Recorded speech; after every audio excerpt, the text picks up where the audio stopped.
Say and spell your first and last name. Give us your title, please.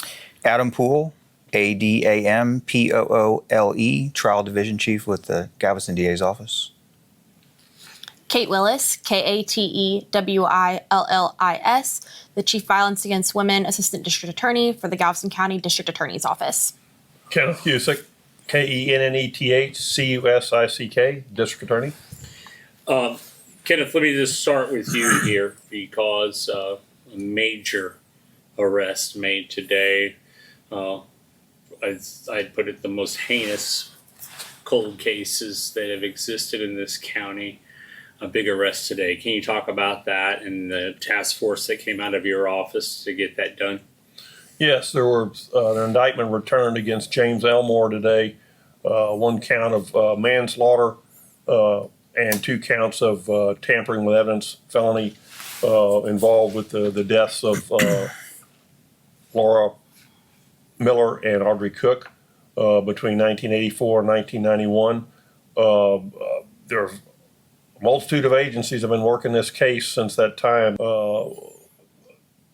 Over the years, a couple people have been prosecuted, but during 2024, Ms. Caitlin Willis, who works cold cases, started to take a deeper dive into this case to see what we had. I had a meeting during December with one of the victims' families, and at that time made the promise that I would gather in all of the evidence that the agency had developed over the years, and we would take a new objective look at it. That collection of evidence was done from all of the agencies that I mentioned, and Caitlin Willis then organized the evidence for me and began a deep dive and summarization of the evidence for me, and which culminated in presentment of this indictment today or this morning to the grand jury. The indictment was returned, arrest warrant was issued, and Mr. Elmore was arrested this afternoon by the Galveston County Sheriff's Department. And so we brought the case fast forward as a new objective look occurred during the last several months. The evaluation was made, and then we presented the case, and the indictment was returned. And we will, now that he's in custody, prosecute his case. And it's my understanding this case was assigned to the 122nd District Court. And the trial team are the persons present. It's Adam Poole and Caitlin Willis will be trying the case. They're both experienced prosecutors in the office, and I entrust them. They've evaluated this, looked at the evidence, and they will be the ones who will prosecute this to completion. You're a longtime prosecutor, mainly on the federal side, but still a longtime prosecutor. When you get a case like this that comes up, then obviously you still have a trial to go here.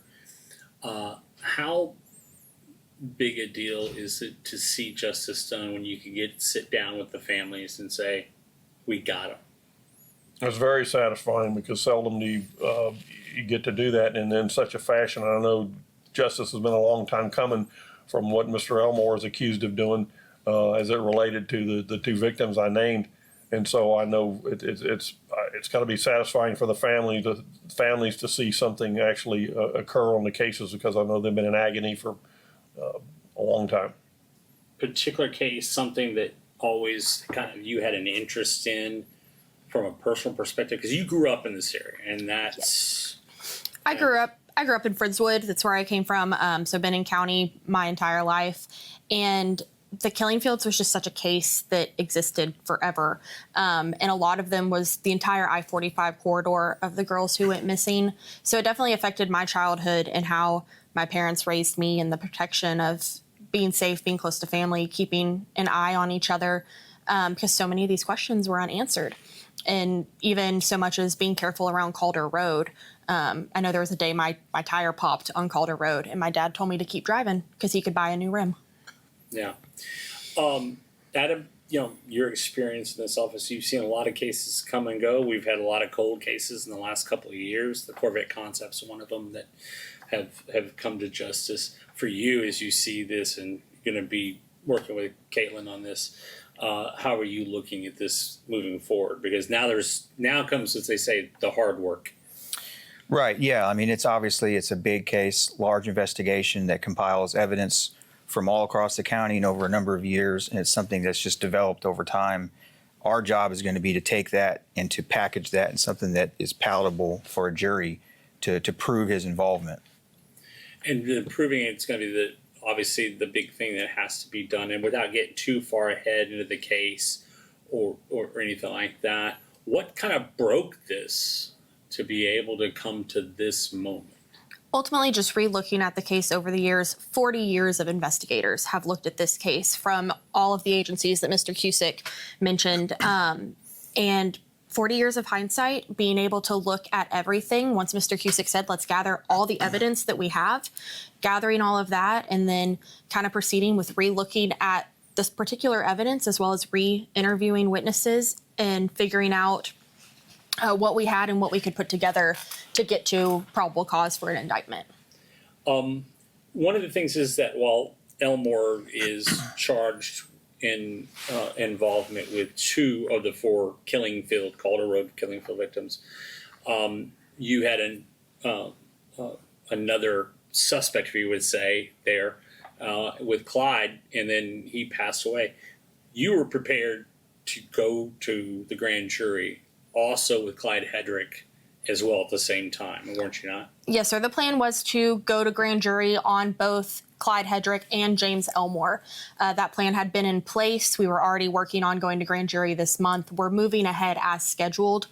Unfortunately, the passing of Clyde Hedrick came before that moment, but we maintained that full case in its entirety and presented that to the grand jury.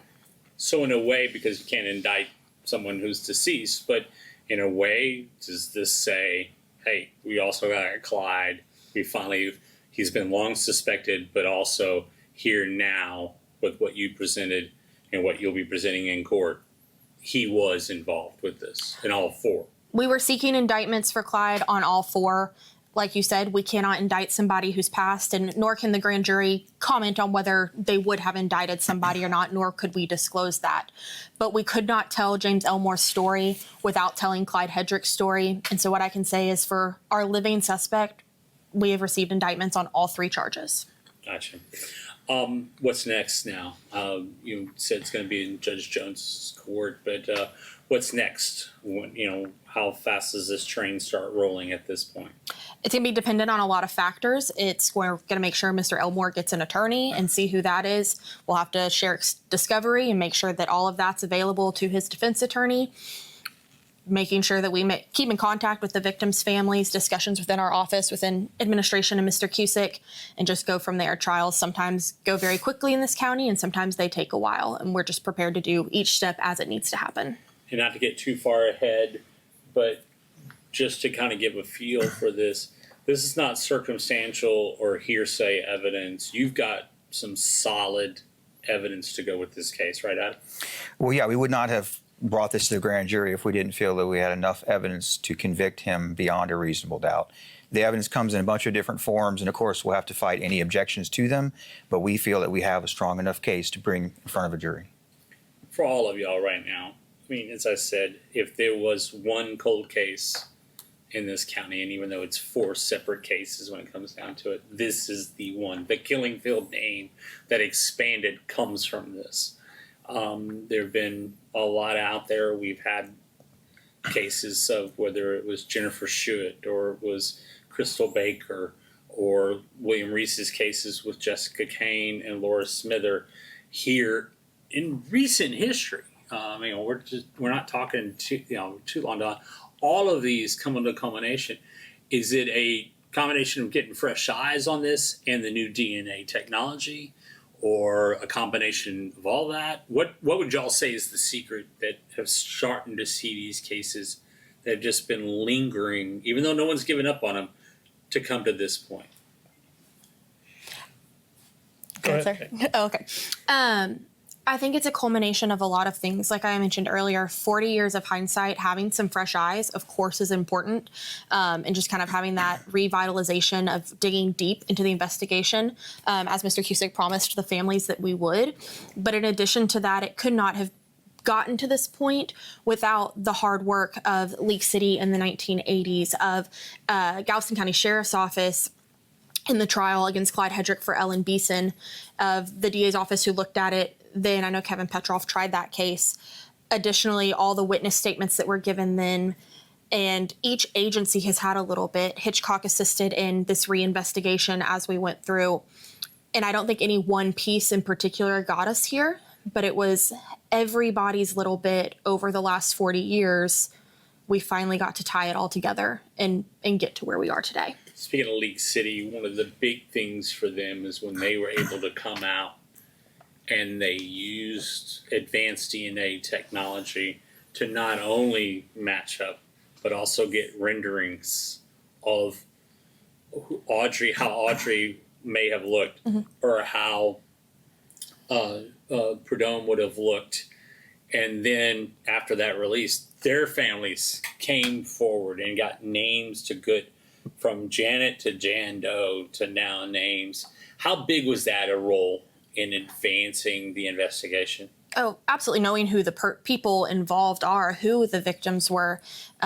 Ultimately, there was 4 women found out there. And while we pretty quickly were able to identify Heidi and Laura, for a long time we didn't identify Audrey or Donna. But once we knew their identities, that, of course, opened up a whole new branch of finding these connections and getting more about their story that we couldn't know before. Y'all got to meet with the families today? Yes, sir. Soon after you got the indictment. Just in general, what was their reaction when you got to tell them this news? It was an emotional moment because I think they were so frustrated that nothing that could near satisfaction, for them, or justice being served had happened yet. And so it was just an emotional moment for them to find out that there was an indictment returned, this person was going to be arrested, and that this prosecution would proceed. And so I think, but all in all, they were very happy with the efforts made by Ms. Willis and Mr. Poole and all the law enforcement agencies that have been working on this thing for the last 40 years. And in fact, you had all the law enforcement come in, including some detectives who had worked on it before, has since retired. They got to come in and see your presentation beforehand, or not, but see the evidence beforehand. And what was their reaction to this? I think a lot of shock. I think a lot of people have waited a really long time. I think the entire community cares about this case. It's touched everyone in some way, manner, or form. And just making sure everyone was on the same page and we all had the same goal, which was justice for the family of the 4 women.